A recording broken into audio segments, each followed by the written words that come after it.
bem-vindos ao nosso CNN Tonight. Como você já percebeu pela nossa introdução, hoje a gente vai conversar sério, a gente vai falar sobre um assunto muito importante, depressão. Olha só, são mais de 320 milhões de pessoas sofrendo de depressão no mundo.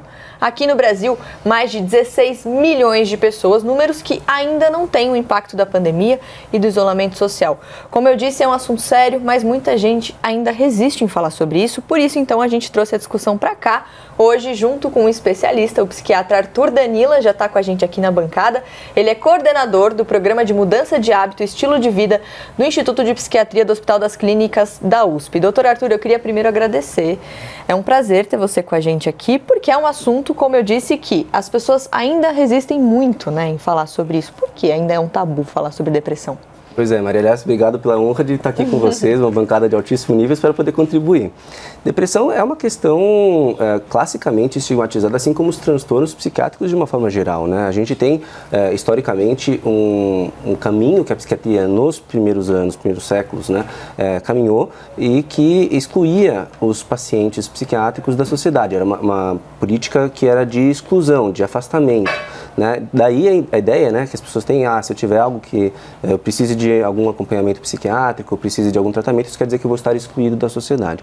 Mas o movimento psiquiátrico moderno, contemporâneo, trouxe à volta justamente a reinserção desses pacientes à sociedade, que é o que todos nós desejamos. Afinal, a gente sabe o quão prevalente os transtornos psiquiátricos, cada vez mais, né? Ansiedade e depressão são uma questão real, que as pessoas sentem na realidade, e quanto mais próximas elas puderem estar do tratamento e reinseridas para as suas vidas de uma maneira mais funcional, melhor. Né? Então, acho que é um caminho longo a ser perseguido, né? de redução do estigma associado, e que bom que a gente está falando sobre esse tema aqui nesse programa. Né? Aliás, o doutor Arthur, gente, vai responder algumas perguntas que vocês mandaram para a gente lá no nosso perfil no Instagram. A gente avisou lá que ele estaria aqui, e aí a gente separou também algumas perguntas ao longo do programa, ele vai tirando as nossas dúvidas. Agora, Gabi, a gente fala de 2020, né? Colocou ali a nossa saúde mental em discussão. Muitas pessoas falando sobre como a pandemia estava afetando a nossa cabeça. Dá para ver isso como um ponto positivo para a gente começar a falar mais sobre isso? Eu acho que sempre é um ponto positivo que a gente fale sobre os assuntos, principalmente sobre os assuntos que carregam esse peso do estigma. Muitas vezes a gente começou aqui na bancada já dizendo, olha, é um tema difícil, e aí você precisa pensar em como se posicionar sobre aquilo, e todas essas limitações, esse cuidado que a gente toma ao falar sobre o assunto, a gente precisa, é um assunto sério, mas às vezes isso inviabiliza algumas discussões. E aí, enfim, como o doutor Arthur estava falando, o nosso histórico de lida com as pessoas que sofriam de transtornos mentais era tirar essas pessoas de vista. Então a gente joga o assunto para lá, a gente esconde e não fala sobre ele. Então acho que é importante que essas pessoas sejam trazidas para a discussão, que a gente fale sobre isso com naturalidade, porque quanto mais tranquilo for o papo sobre esse assunto, mais a gente lida com o transtorno mental como algo que acontece. Se a gente estivesse aqui discutindo, por exemplo, sobre torções de tendinite, a gente estaria falando, ok, vamos falar sobre tendinite, tranquilo. Agora a gente vai falar sobre o transtorno mental, tem toda aquela aflição. Gente, transtorno mental é uma coisa que acontece, saúde mental é uma parte da nossa saúde, não precisa ter esse peso todo. Entendeu? É um problema de todo mundo. A gente se preocupa ou não? Eu estou preocupada com a minha saúde mental. A pandemia afetou a minha saúde mental. Eu preciso tomar cuidados, preciso de ajuda de especialistas, não tem problema nenhum dizer isso. Tem muita força, inclusive, nesse discurso, né? Porque isso é muito legal. Quanto mais a gente falar, ok, é isso, tudo certo. Agora, Karnal, ao longo da história a gente sabe que muitos escritores, pintores, artistas tiveram depressão. Saber isso ajuda, de certa maneira, a desmistificar também um pouquinho a doença? Existe a psicofobia já indicada aqui, mas já foi mais grave. Quando você estuda a biografia do Dr. Pinel, ele não levantou um véu de preconceito, ele tirou as pessoas das prisões, onde eram condenados esquizofrênicos, e muitos dos sanatórios mentais, os chamados hospícios, aqui em português, eram verdadeiros depósitos, muitas vezes criminosos, com cenas de tratamento de coisas terríveis na história. É uma pergunta que a gente pode se fazer, várias Várias mentes criadoras sofreram de depressão. Dürer pintou o espírito de Saturno, por exemplo, sobre as pessoas. Várias pessoas tinham a chamada bilis negra, que levava à melancolia. Vários grandes escritores, grandes pintores, mulheres e homens de talento extraordinário, talvez hoje tivessem um diagnóstico de algum tipo de especificidade mental, agorafobia, Asperger, e tudo dentro do espectro autista e assim por diante. Mas a grande questão é que hoje nós temos condições de identificar exatamente como começamos aqui, que você não culpa um ser humano por uma doença. Então você tem que pensar que o fato de não existir bactéria ou vírus não quer dizer que seja menos grave do que pneumonia, coronavírus, croup ou coqueluche, o fato de você ter, por exemplo, algum transtorno, alguma especificidade mental. E acima de tudo, sem alguns desses transtornos, nós não teríamos obras extraordinárias da produção humana, né? Agora, olha só, como eu disse, gente, aqui no começo do programa, vamos ver mais uma vez os números, porque aqui no Brasil são mais de 16 milhões de pessoas com diagnóstico de depressão. É o segundo país nas Américas, atrás só dos Estados Unidos. Olha só aí na tela. Isso equivale a 10% dos brasileiros com 18 anos de idade ou mais. Esse número é da Pesquisa Nacional de Saúde feita pelo IBGE em 2019. E olha ali na tela, 6 anos antes, em 2013, esse número era diferente, era menor. 7,6% das pessoas tinham sido diagnosticadas com a doença. E sabe quem são as pessoas mais afetadas pela doença? As mulheres. Vamos ver mais um recorte dessa pesquisa. Quase 15% das mulheres têm depressão, entre os homens 5%. Quando a gente fala do recorte de idade, os idosos são os mais atingidos, pouco mais de 13% das pessoas entre 60 e 64 anos têm depressão, contra quase 6% dos jovens com idade entre 18 e 29 anos. Como a gente viu, esses números aí não têm ainda o impacto da pandemia, do isolamento social. Agora, doutor, a gente viu, né, várias notícias dizendo que a ansiedade, depressão, que os problemas de saúde mental aumentaram durante a pandemia. Você percebeu isso também no seu dia a dia, no tratamento com as pessoas? Com certeza, Mari. Eu acho que a pandemia tirou o véu de muitas questões que estavam ali já acontecendo, às vezes em algum ritmo menos acelerado, e ela trouxe grandes mudanças. Uma delas foi justamente a discussão sobre saúde mental. A importância da gente olhar mais para a nossa saúde mental, coisa que talvez antes tinha outros distratores, né, outras distrações no nosso caminho, que faziam com que a gente escanteasse esse assunto, e agora, né, não podendo frequentar todos os espaços que frequentava, não podendo fazer tantas outras atividades, sobra oportunidade e tempo para sim olhar para a gente, e para o bem ou para o mal, né? Tanto para as nossas coisas boas quanto para as nossas dificuldades. E aí o campo da saúde mental sim tem surgido como uma grande questão para ser abordada. E um detalhe até que foi comentado na pesquisa, né? Mais mulheres sofrem de depressão, e isso é um fato, mas também tem que olhar o quanto que as pessoas também têm uma dificuldade muito grande de se autodenominar depressivos, né? Então, às vezes, o homem revestido de toda a sua cultura de impermeabilidade psíquica, que tem que ser o pai de família, o provedor, às vezes não se permite se reconhecer num estado depressivo, e talvez por isso algum viés na hora de coletar essas informações. E isso conversa também com uma mentalidade. O Karnal falou, a gente não tem um vírus de uma bactéria, mas é um problema. Então a gente não tem um agente externo, né? É o indivíduo com ele mesmo. Isso é um problema numa lógica que opera no nosso mundo, que é o de desempenho, os todos empresários de si, essa competição eterna, sempre aquela busca por produtividade. E aí o papel tradicional do homem, que é o papel de provedor, num momento de crise em que esse papel já fica abalado, e aí eu assumo um problema de saúde mental que me coloca numa posição de fragilidade que balança ainda mais as estruturas dessa minha construção de personalidade. Então, acho que tudo isso é complicado. Embora a gente tenha aí um avanço no sentido de trazer a doença mental para o centro de um debate engajado, acho que a gente pode pensar também no quão prejudicial pode ser essa lógica que coloca sobre os indivíduos toda a responsabilidade. A gente estava falando aqui sobre saber perder, de ganhar e perder, os vencedores e os fracassados. Então, como que eu consigo reconhecer um problema que não tem um agente externo que eu possa culpar? E aí a gente pensar também que talvez o nosso modo de vida, e eu sei que o doutor estuda isso, enfim, vi exatamente qual é o setor que você coordena. Você, pode chamar de você. Olha, por favor.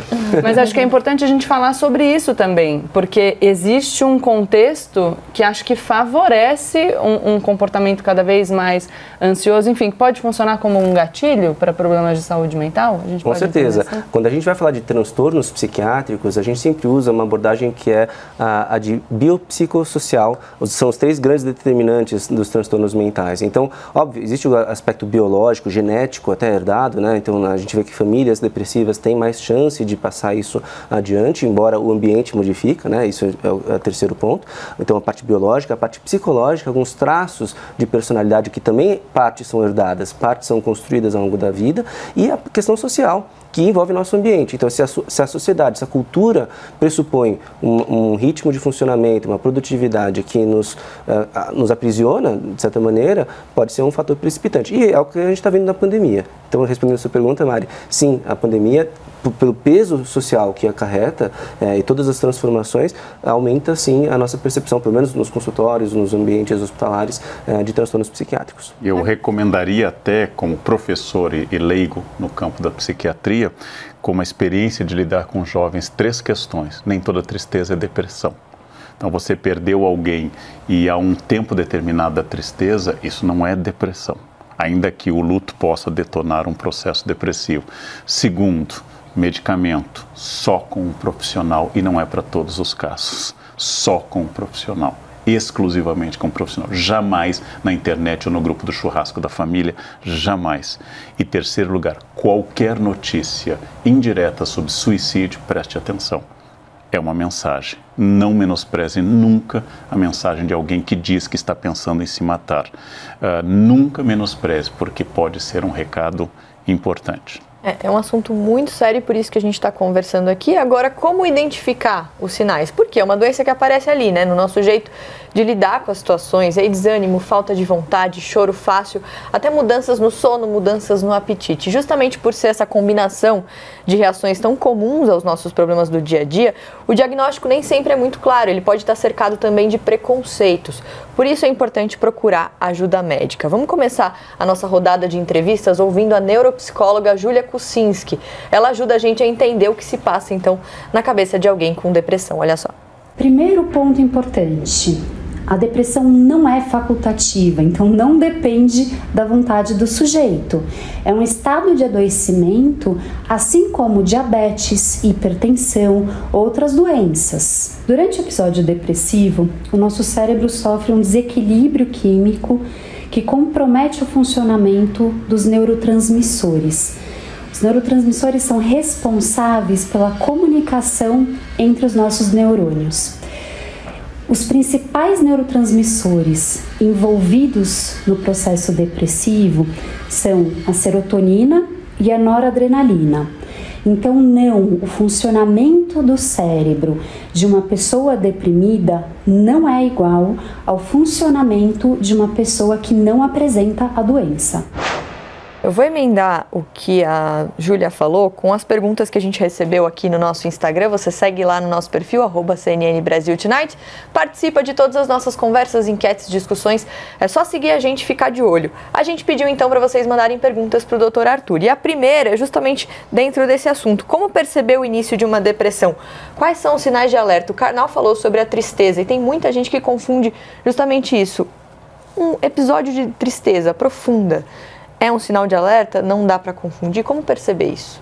Muito legal essa pergunta e é um assunto super importante. A depressão tem uma série de fatores que você mesmo comentou, Mari, e que precisam ser levados em consideração para fazer um diagnóstico de uma síndrome psiquiátrica de fato. Nem toda tristeza é igual à depressão. A gente tem tristezas na vida e que bom que a gente pode oscilar o humor e pode estar vibrante quando acontece alguma coisa boa e ficar triste quando acontece alguma coisa ruim.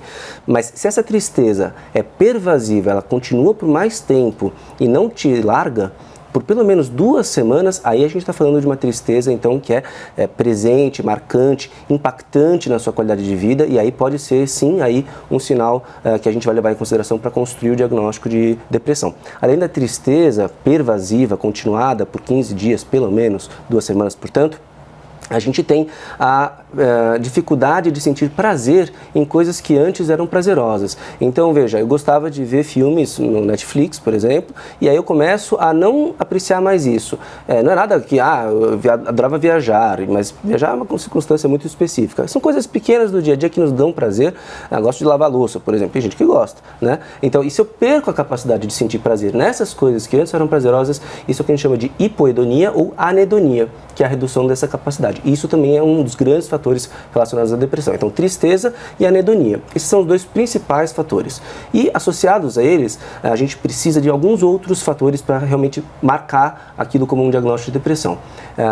Alterações no peso corporal, por exemplo, por uma redução da ingesta alimentar, um aumento da ingesta alimentar, uma dificuldade no sono ou um excesso de sono, sonolência durante o dia, peso no corpo, dores no corpo, dificuldade na concentração, na cognição, fica tudo muito prejudicado, mas identificado. Enfim, são vários sintomas para a gente poder montar esse diagnóstico que de fato seria aí um transtorno para ser tratado. É importante justamente por isso procurar, né, um médico para fazer esse diagnóstico, porque tem outra questão também que a Gabi sempre traz quando a gente fala sobre isso, que é aquela glamorização do sofrimento, da dificuldade. Eu ia falar com o Karnal, até quando ele deu os exemplos dos grandes gênios da história que tinham algum transtorno mental, e eu acho que em alguma medida existe uma associação da produção artística e da produção intelectual com o sofrimento, com um pesar, né? Todo grande amor só é bem grande se for triste, assim, tudo bem que é poesia, mas existe essa associação. Aquilo que é muito alegre é ingênuo, né? Aquilo que está sempre muito feliz tende a ser bobo e superficial. E isso me preocupa, porque eu acho que em alguns momentos, buscando essa elevação intelectual, algumas pessoas tendem a menosprezar esses sinais de que elas precisam procurar ajuda. É importante procurar ajuda justamente por isso. Outra pergunta aqui que chegou: por que existem diferentes tipos de remédios psiquiátricos para tratar a depressão? Que bom que tem, né? Porque há muito pouco tempo atrás não existia. Então, a psiquiatria evoluiu muito de uns 50 anos para cá, né? Então, hoje a gente tem várias possibilidades de ação farmacológica endereçando aqueles neurotransmissores que a neuropsicóloga Júlia trouxe. Então, a serotonina, a noradrenalina, a dopamina, o glutamato, o GABA, são alguns sistemas, por exemplo, de neurotransmissão que estão relacionados à depressão. Então, dependendo das características da depressão, então mais tristeza ou mais perda de prazer, ou mais ganho de peso, ou mais insônia, vai direcionar o psiquiatra a fazer uma escolha melhor elaborada para cada caso. Por isso que, como o canal falou, precisa de uma orientação médica, porque não existe receita de bolo. O tratamento precisa ser personalizado para cada paciente de acordo com as necessidades dele. Eu tenho uma pergunta, posso? Por favor. Porque, enfim, o Dr. Arthur falou pra gente que a depressão é uma doença de 3 fatores, né? A gente já aprendeu isso. E aí, quando você fala do remédio, eu fico um pouco preocupada, às vezes, com essa mentalidade que encontra no remédio a solução para todos os problemas como saída única. Eu não estou falando mal da medicação, não é isso. Mas quando você fala que a doença mental ela tem 3 fatores, a minha pergunta é: adianta a gente só buscar o remédio? E aí eu falo principalmente pensando nas pessoas que se automedicam. Porque muitas vezes o remédio pode até aprofundar a condição do paciente se ele mascara os sintomas e eu deixo de me preocupar com a causa do meu problema. Então, isso que eu queria saber. Faz sentido usar o remédio, claro, mas esse uso da medicação, ele precisa ser acompanhado de uma mudança de hábito para que, de fato, o tratamento tenha sucesso? Com certeza. Eu acho que não existe tratamento psiquiátrico que seja pautado exclusivamente na medicação. A medicação é algo que dá suporte para que o resto das atividades, a mudança de comportamento aconteça, né? Então, as pessoas que estão deprimidas muitas vezes têm dificuldade de ter energia para levantar da cama para fazer as atividades. Então, a medicação vai dar essa energia. Agora, aonde você vai alocar essa energia? Você vai realizar atividades saudáveis com isso? E quais vão ser essas atividades? Por isso que o tratamento precisa ser multidisciplinar, né? Então, o tratamento com psicólogos, com a psicoterapia, com atividade física. Eu, por exemplo, coordeno justamente um ambulatório de mudança de hábitos e estilo de vida do Instituto de Psiquiatria, porque a gente entende que só tratar com medicação não funciona. Existe o outro extremo, né? O Karnal falou sobre automedicação, a Gabi também, mas existe a pessoa que não quer tomar remédio, que tem preconceito, que acha que isso é coisa... Eu me sinto até mal em dizer, mas as pessoas falam, é coisa de louco tomar remédio. Existe esse preconceito? Existe e, veja, até, por exemplo, depressões leves não precisam de medicação. É o que o Karnal falou. Nem toda depressão vai precisar de remédio. Agora, uma boa avaliação é necessária para definir justamente até que ponto não precisa ou até que ponto precisa. E no caso de uma depressão leve, por exemplo, a mudança de estilo de vida, simplesmente você decidir o horário fixo de dormir e de acordar e conseguir se disciplinar para isso já ajuda muita gente. Veja, a gente vive numa sociedade, como a gente estava comentando, de hiperprodução, né? Uma lógica, por consequência, as pessoas fazem privação de sono. Se minimamente as pessoas começassem a dormir numa quantidade boa de horas, já seria um grande remédio para boa parte da população. Então, tem sim possibilidade sem remédio. Só não dá para acordar às 4 da manhã, que nem Leandro Carnal, porque aí vai longe demais, entendeu? Ele acorda às 4 da manhã e ele vai fazer exercício. Você não é um bom exemplo. Nossa Senhora! Mas como disse o doutor Arthur, se tem gente que ama lavar louça, não sei porque a minha patologia seria mais extraordinária.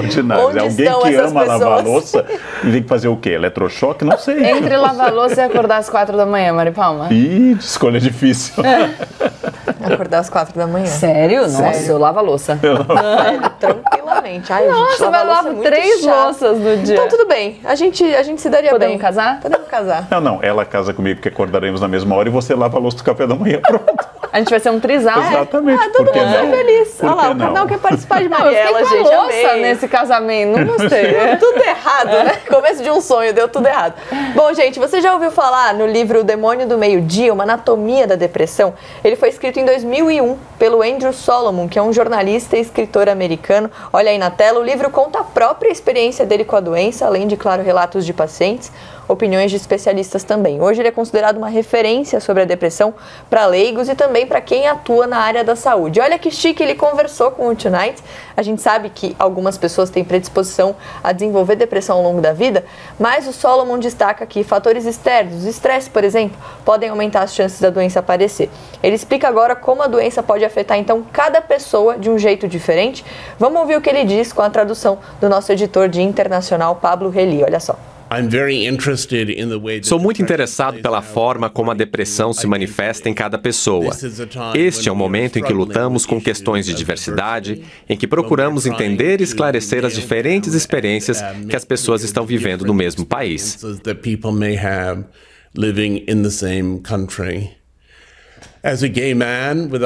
Como um homem gay com marido, família e filhos, estou muito ciente do que é sofrer, ainda que menos no meu caso. Preconceito constante quase todos os dias. É uma luta. Muitas vezes é uma luta desagradável. Eu sei que o preconceito enfrentado por minorias raciais, por pessoas que são transgênero, por pessoas de religiões minoritárias, por pessoas com etnias que não são dominantes no lugar onde vivem. Todos também vão estar sujeitos ao estresse de todos os dias. A depressão acontece na interseção de uma vulnerabilidade biológica e de circunstâncias que podem desencadear os sintomas. Se a sua vulnerabilidade biológica for extremamente alta e as circunstâncias leves, você pode desenvolver a doença. Se a sua vulnerabilidade é relativamente baixa, são necessárias situações muito extremas para desencadear um episódio genuíno de depressão clínica. Embora, claro, a frustração e a tristeza sejam emoções universais e não devam ser confundidas com a doença mental, que é a depressão. Eu recomendo muito esse livro porque, tendo feito a resenha dele há alguns anos, eu vi muitas virtudes. Primeiro, ele fala na primeira pessoa de um problema grave de depressão. Ele retira aqueles preconceitos que depressão é própria de quem não tem o que fazer. Ele era muito ativo quando sofreu o primeiro surto de depressão. Terceiro, ele entrevista pessoas, ele traz opiniões médicas, que não é a área dele, não é medicina, mas ele ouve especialistas. Então, esse livro mudou minha maneira como leigo de ver a depressão, além de ser muito bem escrito. Por fim, um livro dessa grossura faz bem para o tríceps, porque só de ler o livro você já sente o fortalecimento do braço. Então, os efeitos são muito positivos. Eu recomendo muito a leitura do Demônio do Meio-Dia. Mas ainda existe isso de que depressão é uma doença de quem não tem o que fazer? Ainda, doutor? Existe, né? É difícil de você pontuar. Como a depressão, assim como os transtornos psiquiátricos, você não consegue localizar, como por exemplo, no coração é a artéria coronariana que está entupida. Você não consegue dizer isso para a depressão. Você tem alguns sistemas de neurotransmissão que estão envolvidos, que a gente já comentou, mas não consegue localizar. Então fica difícil. E aí as pessoas vão enchendo, diante dessa imprecisão, a questão com uma série de imprecisões, com uma série de estigmas, infelizmente. Nessa linha do estigma, eu estava pensando aqui que muitas vezes as pessoas esperam de uma pessoa com depressão que ela esteja triste todo o tempo. Eu já vi isso acontecer. Então, eu fico sabendo, alguém conta que foi diagnosticado, que está tratando esse problema, e aí de repente alguém fala, não, mas... Como assim? Eu encontrei com fulano na festa outro dia, ela estava ótima. Então, a gente precisa esperar de uma pessoa com depressão que ela esteja triste em todos os momentos, e aí usar um eventual momento de felicidade, de alegria, não sei, mas ou aparente felicidade e alegria, porque também tem essa, né? É só o que a gente está vendo, para deslegitimar a condição da pessoa. Gabriela, a ideia é que a pessoa deprimida não fique 100% do tempo afetada negativamente do humor, de forma que ela não consiga expressar alguma demonstração de felicidade. Agora, ela quando aparece, ela é um pouco mais extemporânea, ela é um pouco mais achatada, né? Há uma diminuição desse volume de afeto. Né? Isso é um dos critérios que a gente usa para fazer o diagnóstico dessa tristeza mais pervasiva que eu estava comentando anteriormente. Bom, vamos continuar a nossa conversa, só que depois do intervalo, o Dr. Arthur continua com a gente. No próximo bloco a gente vai falar sobre depressão entre crianças e adolescentes e também vamos ouvir mais uma vez o Andrew Solomon, que é o escritor americano. Ele vai falar sobre os impactos da pandemia na saúde mental. Não sai daí, o assunto é sério e importante, a gente volta já já.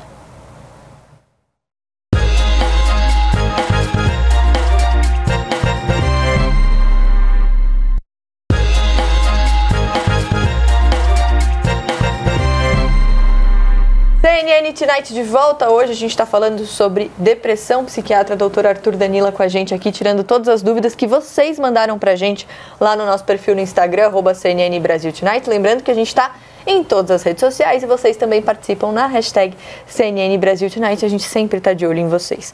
Vamos continuar a nossa conversa, porque olha só, tá muito enganado quem pensa que depressão é doença de gente grande. Tem muita criança e adolescente que pode sofrer com isso também. Por isso é importante observar padrões que se repetem além das mudanças, claro, bruscas de atitude. Quem ajuda a gente a reconhecer esses possíveis sinais de depressão nos mais jovens é o Guilherme Polanzik.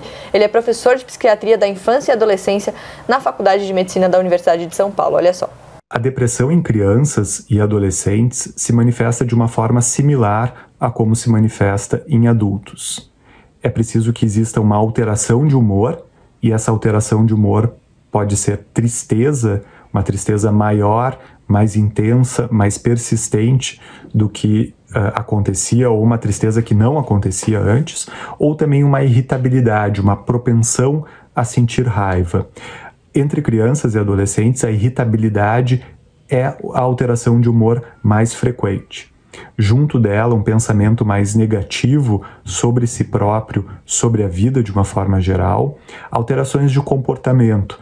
Então, um menor engajamento nas atividades habituais do dia a dia, sentir menos prazer em fazer as coisas que antes eram interessantes e davam prazer, muitas vezes recusa a atividade escolar ou uma queda do rendimento, por vezes isolamento social, um pensamento relacionado à morte, à desesperança e que muitas vezes pode levar a pensamentos de tirar a própria vida.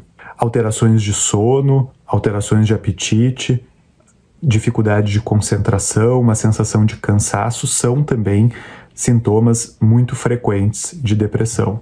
Crianças pequenas muitas vezes têm dores, mal-estares, queixas físicas e colocam no corpo muito mais o sofrimento do que conseguem expressar pelas palavras. Doutor Arthur, eu fiquei muito curiosa com a descrição da irritabilidade nas crianças como sintoma, porque não é um traço que a gente espera dos adultos. É isso mesmo? É diferente para crianças e adultos? É curioso isso, Gabriela. As crianças, elas têm uma dificuldade maior de expressar e clarificar cada tipo de pensamento e de sentimento que elas estão tendo. Então a irritabilidade acaba sendo uma manifestação mais clinicamente observada, porque a gente, de uma forma geral, quando não sabe definir muito bem que sentimento a gente está falando, a gente pode juntar tudo como se fosse uma irritabilidade. Eu costumo dizer que, pensando numa paleta de cores, quando você junta todas as cores, dá aquele marrom, preto, enfim, teoricamente é preto, mas dá aquele marrom meio estranho que você não consegue definir muito bem. É a mesma coisa com sentimentos. Até na vinheta original, né, inicial do programa, veio o filme Divertidamente, que mostra muito bem como essas diferentes emoções operam na nossa mente e que a criança vai aprendendo, conforme vai passando o tempo, a denominar. Eu estou sentindo triste, estou me sentindo enojado, estou me sentindo alegre. Então essa diferença vai surgindo conforme a criança vai atingindo a idade adulta. Aliás, é um filme incrível. Aquela animação para criança, para adulto também, divertidamente, depois procurem. Agora, Karnal, quando a gente fala de criança e adolescente, já é, na adolescência, né, principalmente, uma fase muito difícil, né? Porque tem a questão de você se sentir parte de grupos, de você tentar ser parte de alguma coisa, e aí tem a depressão. Como que as escolas podem agir nesse sentido? Eu lembro que toda vez você fala de como as escolas são as mesmas para os alunos diferentes. A questão da saúde mental, de procurar esses sinais, também tem que ser parte da escola? A escola sempre propõe, por exemplo, curso de natação, mas na escola tem pato, na escola tem jacaré, na escola tem todos os animais, e todos devem fazer ou natação ou voo, que é uma metáfora tradicional. As escolas raramente têm um acompanhamento sistemático de saúde mental. As escolas raramente têm uma supervisão sobre um campo que para nós é muito novo, entre a possibilidade da sociabilidade, que é a existência com as contradições da existência, mas sem um obstáculo muito grande. E a gente sempre fica assustado, às vezes, com episódios de violência, de agressão, de automutilação de alunos e de maldades, e o efeito que o bullying, por exemplo, pode ter, o bullying virtual e prático, sobre crianças e adolescentes. Então, é muito importante pensar que todas as etapas da vida são de transição, não existe uma etapa, mas que em alguns momentos a transição hormonal, biológica e de status social se acelera, você perde as referências, isso pode lhe dar uma maior sensibilidade. Eu estou em transição, eu para o túmulo, né, que é uma transição também para o túmulo, mas isso é mais lento, é uma espécie de cistite cronológica, né, vai pingando ano a ano, mas crianças e adolescentes ainda não aprenderam a delimitar essas coisas e não podem fazer sequer o que eu fiz aqui, que é brincar consigo, esse distanciamento que a ironia pode dar para você não se dar tanta importância. Então, muito cuidado com bullying, muito cuidado com notas, com todos os sintomas. Não é fácil lidar com criança e adolescente, porque ele vai mexer também com a sua estabilidade psíquica, como qualquer professor sabe. E o meu conselho, se você não for muito estável psiquicamente, que nunca põe os pés em um 6º ano. Você vai sair completamente delirante daquela sala. Então, muito cuidado, muito cuidado. Eu tenho que saber também o meu ponto de fala para lidar com crianças e adolescentes. Mari, eu ouvi o Karnal falando sobre as escolas e eu me lembrei de uma lei garantindo atendimento psicológico a crianças do ensino básico. E eu me lembrei que tem toda uma questão que acho que vale a pena a gente falar, eu sempre trago a política. Essa lei foi originada por um projeto do Senado Federal, esse projeto foi aprovado, depois foi vetado integralmente pelo presidente da República, que alegou a criação de uma despesa obrigatória sem a previsão de receita. Então a gente precisa pensar que essas questões têm relação também com o orçamento público, quanto de dinheiro tem o Estado para conseguir garantir esse atendimento. Mas enfim, o veto foi derrubado pelo Congresso, essa lei está em vigor e garante o atendimento pelos alunos, que vai ser feito em parceria com profissionais do Sistema Único de Saúde. Vamos voltar a falar um pouquinho sobre os números de depressão, porque olha só, você sabia que depressão é a principal causa de incapacidade? Pode também causar outras doenças, isso segundo a Organização Mundial da Saúde. Olha aí na tela, o levantamento mais recente da OMS indica que mais de 300 milhões de pessoas de todas as idades têm depressão. Esse número representa pouco mais de 4% da população mundial. O sudeste da Ásia é a região com mais casos da doença, são 27%. Já as Américas concentram 15% dos diagnósticos. Uma informação importante são números de um relatório divulgado pela OMS em 2017, ou seja, não tem um eventual impacto da pandemia, como também na pesquisa que a gente mostrou aqui no começo do programa, mas a gente já ouviu algumas vezes aqui no Tonight, hoje o Dr. Arthur também falou sobre o impacto da pandemia na saúde mental das pessoas. Agora, doutor, a gente está em 2021, a gente falou, né, que as pessoas começaram a falar mais sobre saúde mental em 2020. Quando procurar ajuda? Já que a gente começou a falar sobre isso, as pessoas que estão assistindo a gente, quando procurar ajuda? Acho que, em primeiro lugar, é quando você reconhece que aquilo está impactando a sua qualidade de vida, né? Então, primeiro, olhando para si mesmo, para si mesma, quando você percebe que alguma coisa que você costumava fazer já não está sendo feita com a mesma facilidade, e isso mantendo, né, uma observação durante alguns dias, né? Não dá para fazer isso observando só o dia de hoje. Isso é uma forma da gente reconhecer que precisa procurar ajuda. Ou quando algum amigo seu olha para você e fala, e é tão difícil isso, né, Karnal, mas é tão importante, quando há a possibilidade possibilidade de alguém falar para você, olha, estou te achando diferente. Não desconsidere esse tipo de observação, que é muito importante. A família pode ser também um ponto importante para reconhecer alguns eventuais sinais de alerta, para que façam você procurar uma ajuda especializada. E caso a pessoa dê o toque e perceba essa diferença e a pessoa não queira procurar ajuda? Agora perguntando do lado da família ou dos amigos que tentam ajudar, mas não conseguem. O que fazer? É um caso muito difícil, Mari. Às vezes acontece. Uma das possibilidades que sempre existe é você realmente marcar já a consulta e falar, olha, eu vou com você. Então já leva a pessoa, arrasta a pessoa para o consultório. E não precisa ser com médico. Às vezes, se está em dúvida, marca com um psicólogo, marca com um médico geral. Né? Veja, é muita pretensão achar que os psiquiatras vão conseguir lidar com todos os casos de depressão que existem no mundo. No Brasil não é diferente. Então, mesmo que não seja já com um especialista, pelo menos ter uma primeira abordagem com algum médico, algum psicólogo, alguém do serviço de saúde que possa encaminhar esse caso, aí então, se necessário, para algum especialista. Vamos ouvir mais uma vez o Andrew Solomon, que escreveu O Demônio do Meio-Dia. Ele fala agora sobre a pandemia, que, como a gente sabe, tem sido um momento de medo, de mudança na rotina, de perdas sentimentais, perdas econômicas também. Como tudo isso afetou nossa saúde mental? Vamos ouvir mais uma vez o que ele diz com a tradução do Pablo Rely, nosso editor de internacional. Olha só. Sinto profundamente que estamos vivendo numa época em que a depressão é epidêmica. A depressão já era, de várias formas, epidêmica antes da Covid, do fechamento dos serviços e de tudo o que veio depois. Mas isso foi grosseiramente exacerbado nestes últimos anos.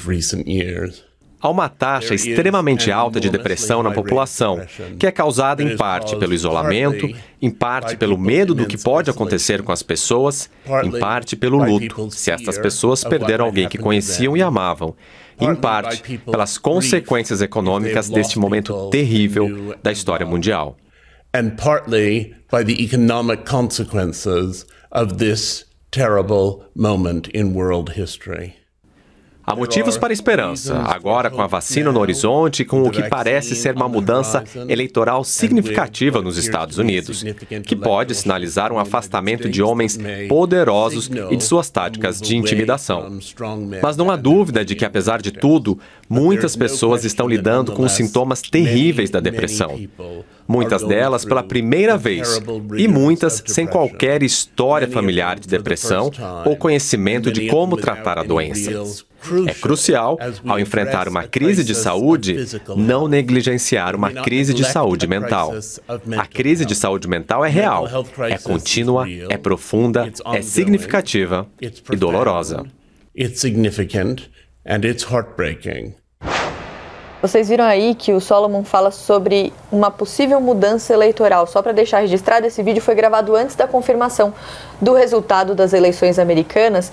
E a gente ali ouvindo o que ele estava falando, ele diz que quando você... Deixa eu pegar aqui para a gente falar a frase certinha. Que é crucial enfrentar uma crise de saúde e não negligenciar uma crise de saúde mental. E eu estava acompanhando aqui as reações de Gabriela Prioli, ela estava assim, ó. Então... Prestando atenção na nossa sonora. Não, porque quando a gente, enfim, soubemos da pandemia, tínhamos que lidar com um vírus que ninguém conhecia.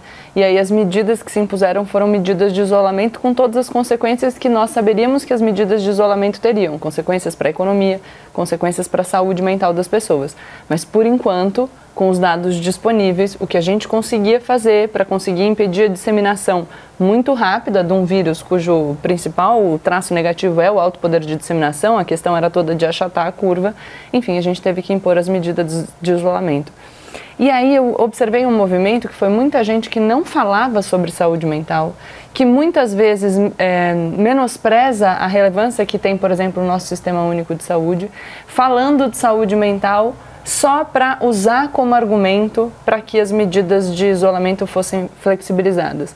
Então, o meu ponto é só a gente tomar cuidado com quem instrumentaliza a pauta de saúde mental para objetivos que não estão relacionados com uma abordagem responsável e efetivamente comprometida com essa causa. A gente está aqui falando de depressão, mas quando a gente fala de saúde mental como um todo, a gente fala de diversas outras questões, de diversas outras doenças. Então, acho que é importante a gente avaliar, quando a gente avalia discurso, a coerência desse discurso. Uma pessoa comprometida com a saúde mental é uma pessoa comprometida com a saúde mental sempre, e não só quando esse discurso é oportuno. Posso só contribuir cientificamente nessa questão? Desde o começo da pandemia, quando a gente soube da importância de achatar essa curva que você comentou, Gabriela, a gente também observou, e os estudos científicos foram unânimes nesse sentido, a importância da gente observar 4 grandes etapas da pandemia. A primeira delas é realmente esse cuidado agudo para conseguir ter leitos para os pacientes que iriam precisar e que possivelmente não teriam.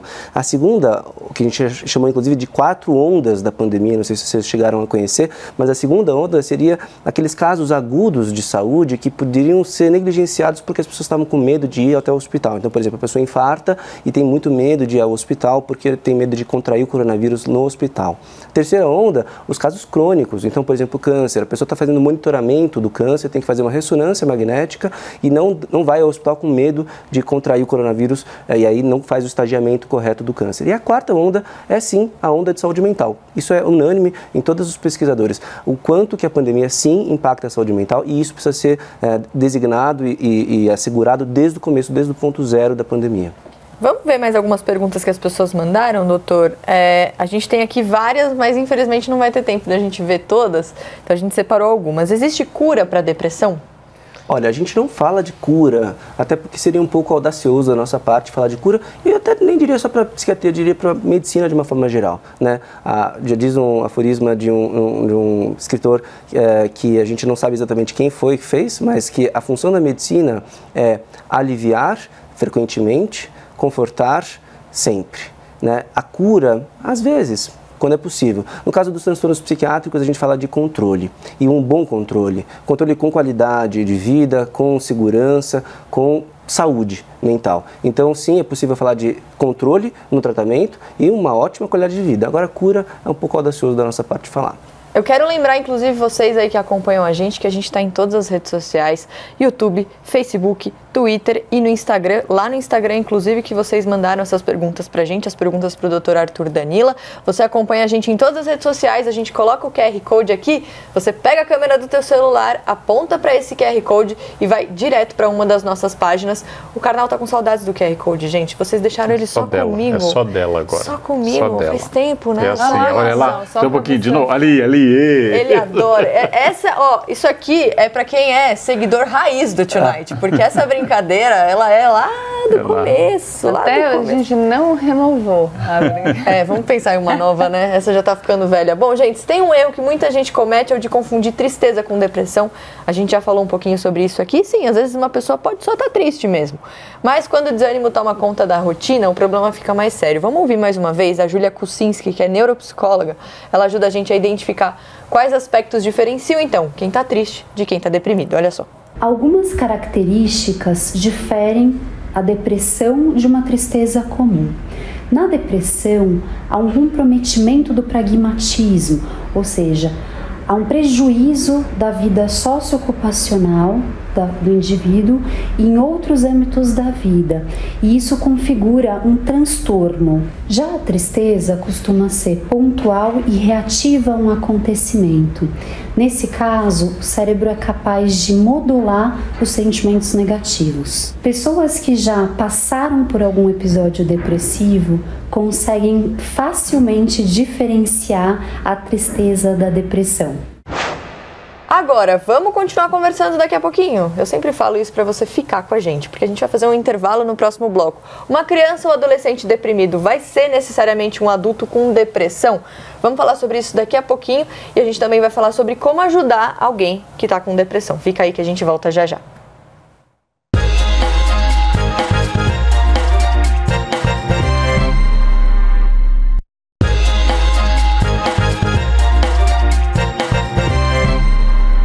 Estamos de volta, hoje o CNN Tonight falando sobre depressão, falando sobre saúde mental, como a pandemia afetou a nossa cabeça. A gente está em 2021, mas 2020 foi um ano muito difícil. A gente também falou sobre a depressão em crianças e adolescentes. Por quê? O diagnóstico de depressão em uma criança ou adolescente pode, claro, assustar, mas isso não significa que a doença vai durar a vida inteira. Pelo contrário, quanto antes ela for detectada, melhor. Vamos falar mais uma vez com o Guilherme Polanzik, que é professor da Faculdade de Medicina da USP. Olha só. O fato de que uma criança ou um adolescente se apresenta com depressão não significa que ele terá depressão ao longo da sua vida. Existem variadas trajetórias, ou seja, pode ser que a depressão tenha acontecido na adolescência por uma situação estressora específica e que, uma vez resolvida aquele episódio e aquela situação, essa pessoa nunca mais vai sofrer de depressão. Pode ser que seja o início de um curso crônico, em que, em determinados momentos, ao longo da vida, a depressão vai vir. O fato é que a maior parte dos adultos com um transtorno mental tiveram o início desse transtorno na infância, na adolescência. Nem todas as crianças com um transtorno mental vão ter um transtorno mental na idade adulta, mas a maior parte dos adultos com um transtorno mental é alguém que teve os primeiros sintomas na infância e na adolescência. Por isso, a importância de reconhecer precocemente e tratar precocemente também. Dr. Arthur Danila está com a gente hoje, psiquiatra, tirando todas as nossas dúvidas que vocês mandaram pra gente e as nossas dúvidas aqui também. A Gabi já fez várias perguntas. Não sabemos por quê. Por que será que Gabi fez a maioria das perguntas? Talvez eu receba o meu diagnóstico quando esse programa acabar. Eu sempre instrumentalizo os especialistas aqui nessa bancada, galera. Ela vai, o doutor Arthur, daqui a pouco, quando terminar o programa, ela vai chamar ele para conversar. Doutor, a gente está falando sobre crianças e adolescentes e a gente fala muito em rede social, muito em internet. Isso tudo pode contribuir para, não sei se depressão, mas algum transtorno de saúde mental? Com certeza. O uso da tecnologia precisa ser feito com muito cuidado. A tecnologia é uma coisa boa, aproxima pessoas, né?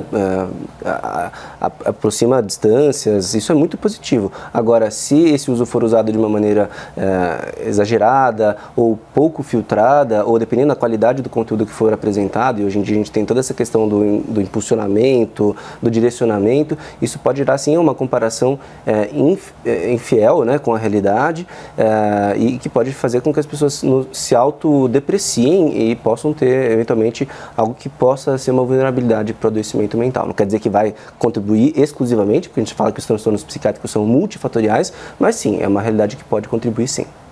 Vamos ver mais algumas perguntas que vocês mandaram pra gente. Olha aqui, a gente não colocou o nome das pessoas porque tem perguntas muito pessoais que vocês mandaram lá no nosso perfil no Instagram. Olha essa, odiar o ambiente de trabalho, porém continuar nele, pode levar à depressão? Isso vale para qualquer coisa. Você está num relacionamento que você não gosta, continuar nisso, insistir em algo que você não gosta, pode levar à depressão? Pode sim, novamente, não pode ser considerado o único fator para gerar a depressão. Mas, como toda condição que você é colocado e é uma situação estressante e você persiste nela, você vai alterando os seus mecanismos de adaptação a essa condição estressante e você vai criando um batalhão inteiro para tentar lidar com essa situação estressante. Uma hora você desencadeia de uma forma errática esse batalhão para lidar com esse fator estressante. Então, óbvio, o ideal é sempre a gente evitar um estresse exagerado. Agora, um pouco de estresse, sim, é importante também para a gente poder crescer. Sem estresse, a gente não se supera, a gente não se desenvolve, a gente não apresenta condições mais adequadas de viver a vida, considerando que a vida não é fácil de viver, né? Agora, Karnal, falando sobre ambiente de trabalho, como as empresas devem tratar a saúde mental dos funcionários? Como um investimento, inclusive, porque é uma grande causa de afastamento. Se eu quero produtividade, se eu quero estabilidade, eu devo evitar aqueles pontos de ruptura que podem provocar não apenas o colapso de um colaborador, mas a transformação de um colaborador em sabotador e, por fim, a criação de uma cultura tóxica, estressante, que leva ao colapso do próprio projeto da empresa. Bons líderes empresariais sabem que devem cuidar de muitas coisas, inclusive da saúde mental. Essa visão holística mais ampla do trabalho, ela é muito contemporânea e ela é fundamental para nós, para não entrar em colapso o projeto da empresa por falta de atenção à estabilidade psíquica das pessoas. Bom, gente, a gente já viu como identificar os sinais, a gente já viu também a diferença entre depressão e tristeza. Agora, qual é a melhor forma de ajudar uma pessoa que está deprimida? Vamos ver algumas dicas com a, mais uma vez, neuropsicóloga Júlia Kucinski. Olha só. E como ajudar uma pessoa que está deprimida? Pergunte a ela como ela está se sentindo, de que forma você pode ajudá-la. Se você pode fazer algo como acompanhar a uma consulta médica, uma sessão de terapia. O importante é não minimizar o sofrimento. Não dizer, você tem tudo, não tem por que estar assim, porque não se trata disso. A pessoa não consegue enxergar dessa forma, não é falta de esforço. Muitas vezes o tratamento medicamentoso é necessário, concomitante ao acompanhamento terapêutico. Eu acho muito importante isso que ela falou, porque eu já lidei com amigos com depressão e muitas vezes eu usei esse discurso que ela falou que é para não usar, que é pensa no que você tem, porque a gente quer ajudar. E aí muitos amigos meus falaram, isso não me ajuda agora. E aí a gente trocou e conseguiu criar ali uma relação dentro daquela dificuldade. Mas é isso, é pensar também, conversar com a pessoa, né, doutor? Entender o que ajuda ela naquele momento. Com certeza, abrir espaço para um canal de comunicação que vai permitir aquilo aparecer. O pior que você pode dizer para alguém que está ansioso ou está deprimido é calma. Porque a pessoa, tem isso também, né, ela claramente não está calma. Então vamos entender o que é que não está te deixando em paz, né? Vamos conversar sobre isso. Então aí você inaugura um espaço em que é possível conversar sobre esses temas mais difíceis. O Karnal já deu essa dica pra mim, quando a nossa querida editora-chefe um dia chegou aqui assim, eu falei, não, porque eu quero mostrar um monte de coisa. Eu falei, calma, o Karnal falou pra mim, olha, a pior coisa que você pode falar nessa hora é calma, não é verdade? Você sempre tem que dizer, se eu estivesse no lugar eu faria o mesmo, você está coberta de razão. Aí você cria um patamar e uma gramática para estabelecer a comunicação. Depois que a pessoa recuperou a calma, você diz, pelo amor de Deus, para de... Vai depois de estabelecer a comunicação. Bom, gente, infelizmente o nosso tempo está acabando, mas dá tempo de ouvir mais uma vez o Andrew Solomon. Porque olha só, com o aumento no número de diagnósticos de depressão, a gente precisa pensar no papel dos países em oferecer medidas de combate e prevenção. Vamos ouvir então o que ele tem a dizer, o Andrew Solomon, que é autor do livro Demônio do Meio-Dia, que aborda justamente a fase da vida em que ele enfrentou a depressão, mais uma vez na tradução do Pablo Reli, nosso editor de internacional. Devemos ter iniciativas de saúde pública para garantir cuidados de saúde mental às pessoas que não têm educação ou poder econômico para isso.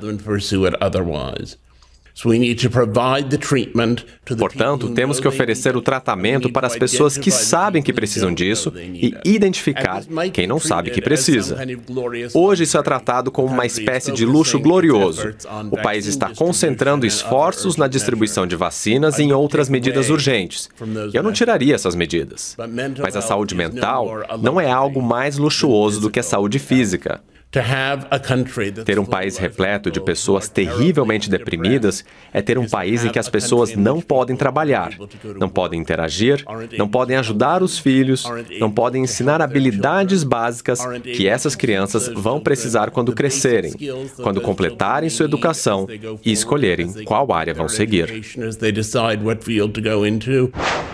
O Solomon adverte sobre a importância do Estado levar a sério também o bem-estar psíquico das pessoas. Então, se você, pai e mãe, levam em conta seu filho que tem febre, que isto é um sintoma de algo, leve em conta também tristeza, leve em conta alteração de humor, leve em conta certa irritabilidade, porque nós estamos mandando mensagens o tempo todo. Não há depressão que passe totalmente escondida das pessoas, especialmente os casos graves. Então, nós temos que ter atenção como professores, como governantes e como pais também. Doutor Arthur, eu queria agradecer. Foi muito bom ter você aqui para falar sobre um assunto que é tão importante e queria deixar um tempo, agora um espaço para você deixar uma última mensagem para as pessoas e se despedir também. Eu que agradeço aí a oportunidade de estar com essa bancada de altíssimo nível, realmente é um prazer. E realmente aproveitar a carona com o Karnal, de enfatizar a importância do cuidado com a saúde mental. Não deixe isso de lado, não coloque isso para segundo plano. Ela é fundamental como ponto de partida para a construção de uma saúde ampliada, realmente melhor, e é isso que a gente está precisando, especialmente nesse momento, tempos difíceis podem proporcionar realmente grandes crescimentos. Então, tenta focar essa possibilidade como uma possibilidade de desenvolvimento pessoal, de autocuidado. E se for o caso, procure ajuda. Exato. Obrigada mais uma vez, doutor. Foi muito bom ter você aqui, foi muito bom ter vocês aqui com a gente também mais uma vez no CNN Tonight. Não tem tempo para mais nada, mas logo a gente está de volta. CNN, a maior do mundo, líder em independência.